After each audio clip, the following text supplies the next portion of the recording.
Ceres, the Roman goddess of agriculture, grain, and fertility, played a crucial role in Roman society. She was deeply revered as the provider of food and sustenance, ensuring the prosperity and survival of the people.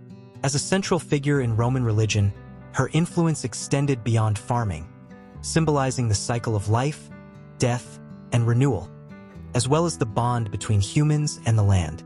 Ceres was one of the Dii Consentes, the 12 major deities of the Roman pantheon, and was often compared to the Greek goddess Demeter.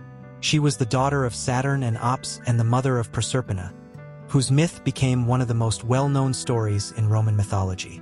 According to legend, Proserpina was abducted by Pluto, the god of the underworld. In her grief, Ceres wandered the earth searching for her daughter, and during this time, the land became barren and crops withered. Eventually, a compromise was reached. Proserpina would spend part of the year in the underworld and part of it with her mother. This myth explained the changing seasons, with Ceres mourning during the months of Proserpina's absence, bringing winter and rejoicing in her return, allowing crops to flourish in spring and summer. Ceres was not only a goddess of agriculture but also a guardian of the plebeians, the common people of Rome. She was associated with their struggles and was honored with festivals and temples dedicated to her.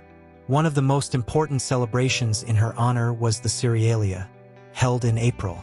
This festival included games, feasts, and rituals, including a famous torchlit procession symbolizing Ceres' search for Proserpina.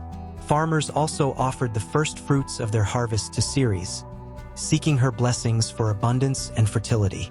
Her cult was particularly strong among Rome's lower classes, who relied on agriculture for survival.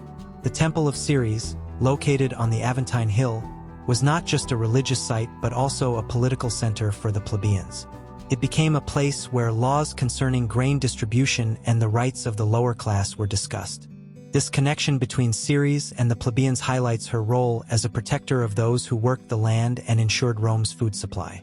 Beyond agriculture, Ceres symbolized the cycle of life and death.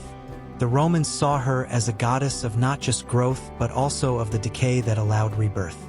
She was invoked in funeral rites, emphasizing the idea that just as seeds must be buried to grow, death was a necessary part of renewal. This made her one of the most deeply respected deities, embodying both the nourishment of life and the inevitability of change. Ceres' legacy endured throughout Roman history, and her influence is still felt today. The word cereal, referring to grains, is derived from her name, a testament to her lasting association with agriculture.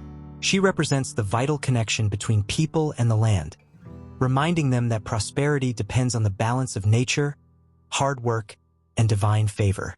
As the goddess who sustained Rome, she was not just a deity of farming but of civilization itself.